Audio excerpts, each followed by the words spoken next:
and I'm going to be talking about myself on Nationwide. Hollywood's most famous Hellraisers opens in London. He's Dean Martin, and he'll be appearing in a season of shows at the Victoria Apollo Theatre, solo on stage for the first time in this country.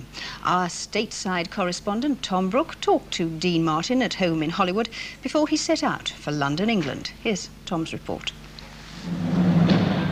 Ladies and gentlemen, here he is, direct from the bar, Dean Martin.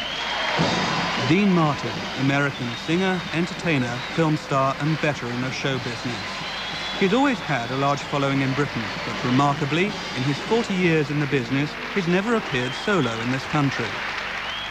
What's made you decide to come to London to actually perform? Because I was slackening off a little and taking it real easy, and then I got a little punch in the arm by myself, and by going down to Nashville, making a new recording, and I'm playing more in Vegas, and I just thought I'd follow it up by going to London. And like I said, I love London, and that's the reason I'm going. Although this is his first solo appearance in Britain, it's not the first time he's been here to work. Jerry, I'm over here. That's the microphone. I know. How does it feel to be here in England? Huh? You got off the boat and everything was nice and... He came 30 years ago. Then he was half of a sensational comedy duo with Jerry Lewis. Tell everyone how happy we are to be here in England.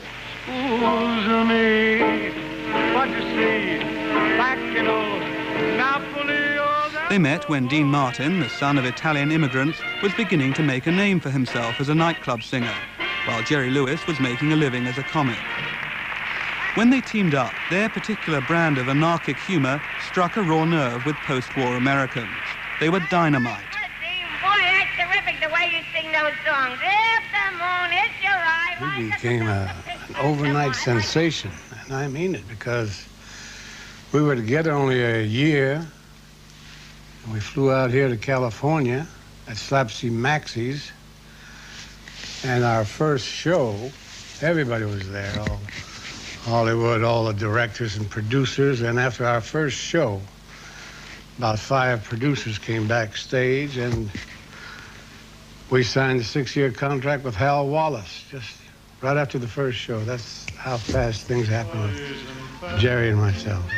Dean Martin and Jerry Lewis in a mighty fancy stagecoach are here with their latest starring picture, Partners. You and me. After they were signed to Paramount by the movie mogul Hal Wallace, they made a dozen films, and they hosted their own television shows. Before long, they were national idol. Everywhere they went, they were mobbed by fans. But despite all the success, Dean Martin was increasingly dissatisfied by his role and the quality of pictures they were making. To me, they were terrible. They were great for the audiences, but to me, they were terrible, because I had nothing to do in them except I'd never had to learn lines, because he would say, I think I'll go down to the drugstore, and I say, oh, you're going to the drugstore? I had nothing to do except learn some songs and repeat what he said, that's all, or slap him in the face. And I just didn't like the pictures, and everybody on the Paramount lot knew it, and so I had to get away. I wasn't going to spend my life doing pictures like that. So how finally did your relationship with Jerry Lewis come to an end then? Oh, I just quit. After the breakup with Jerry Lewis, fans were worried that Dean, out on his own, might flounder. But he survived, helped by his old friend Frank Sinatra. And, you know what and is? Yeah, I got it. And 150. Yeah, that's a mighty sweet pot. Sinatra and he had a lot in common. They were both Italian Americans, often performed together, and they shared the same circle of friends. The new team of Sinatra and Martin made Some Came Running. And I understand that Frank Sinatra helped you get your next role. Yes, they asked them that they needed somebody in Some Came Running who was supposed to drink a lot and gamble and go with women. That is, well, don't go any farther. My dearest friend, Dean Martin, that was made for him.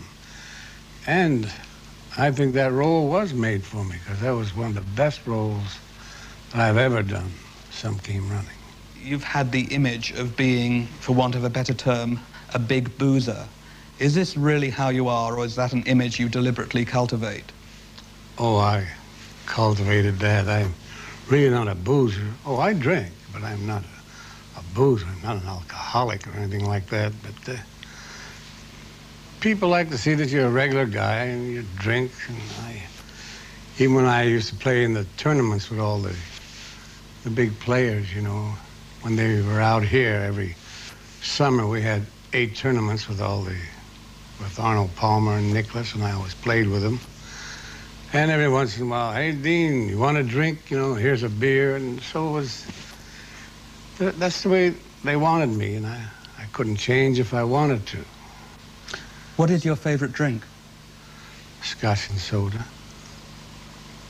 Some people, and when a you... beer, a margarita,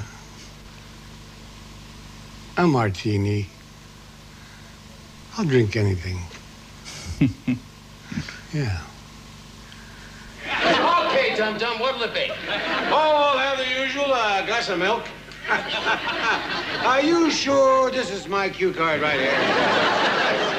Dean Martin deliberately capitalized on his image as a hard drinker. In spite of this, he was considered to be a great all-round entertainer, and in the 60s he was offered his own television show. But as one of the regulars on the show, Gene Kelly, recalls, even this offer was too much like hard work for lazy man Dean Martin. When it came to that moment on the show, we were scheduled to dance with Dean. Well, we dancers knew there'd be no rehearsal. The audience knew it, and more than anyone, Dean knew it. So what'd we do? Well, we winged it. Blue sky, do I see? There were times when he preferred to just sit and sing and let someone else do the work. None of the blue sky. I did more rehearsing than they did. You see, what nobody knows and they'll know now is that one of the boys there, his name is Lee, he made 3 cassettes for me of the whole show. He would do my part on the cassette. And I would have the 3 cassettes. I would have one here, and I would listen to it for about 3 or 4 hours. I'd take one with me on the golf course with my little machine and listen to it there, and also in the car. So I would rehearse about 4 or 5 hours a day for 5 days. Then when I went down on a Saturday, everybody, they couldn't understand how I could know everything and not be at rehearsal. And everybody said, what a brilliant guy this is. I wasn't brilliant. I was rehearsing more than they were. And when I got there, most of the times they made the mistakes and I didn't. Brilliant or not, Martin always had to be prepared for unrehearsed surprises. Dean Martin's spontaneous good humor and his willingness to be laughed at took the show to the top of the ratings with the audience. He knows show business. But fellow entertainers as well queued up to be on the show. If they were on it, they had to play along. This is what happens in a roast. Guest Frank Sinatra is being teased by Peter Falk. This is his poem right here. Well, a roast is when you talk about all the bad things about that person, like Ronald Reagan, how he ever became a governor when he was such a bad actor. Everybody would just throw terrible things at him, you know.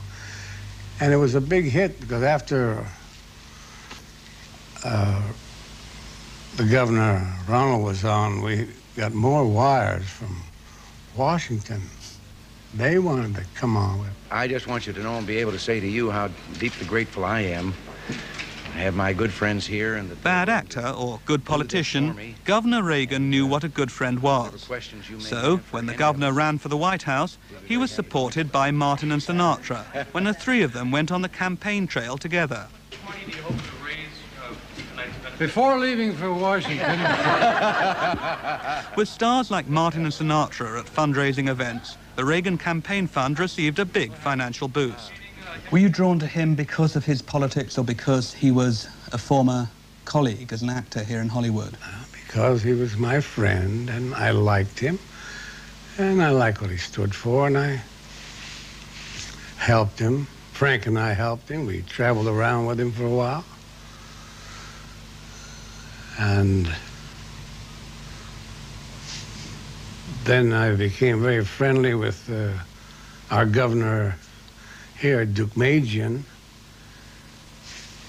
That was about 3 months ago. I went and did a show for him, same way as I did for our president now. Will you vote for Ronald Reagan again in 1984? I certainly will. You think he's a good president then? I think he is, and he's proving it little by little. It's coming around. If the other people around the Capitol will help him a little. Everybody finds somebody someplace. If he's a conservative politically, he's also a conservative with his musical taste. Something in my heart keeps saying. In the 2,000 records he's made, which have earned him 16 gold records and 4 platinum, he's kept the same musical style he used when he started out. As most of us did, Frank or Perry Como, they'll tell you the truth, and me, everybody copied Bing. And then in time, they developed their own style, but it was the man, Bing, he started it all. Who are your favorite singers nowadays? Nowadays? Well, I love to listen to Frank sing, and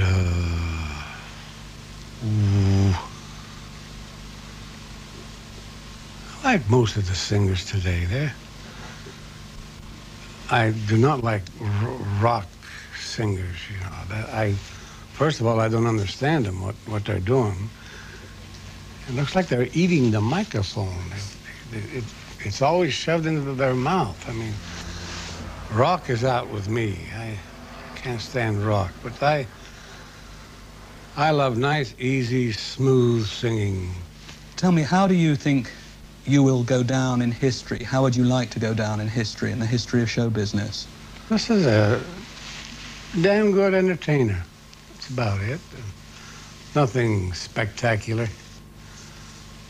A good entertainer. Make people enjoy themselves and make them laugh a little. Just good. So they'll remember me. Dean Martin.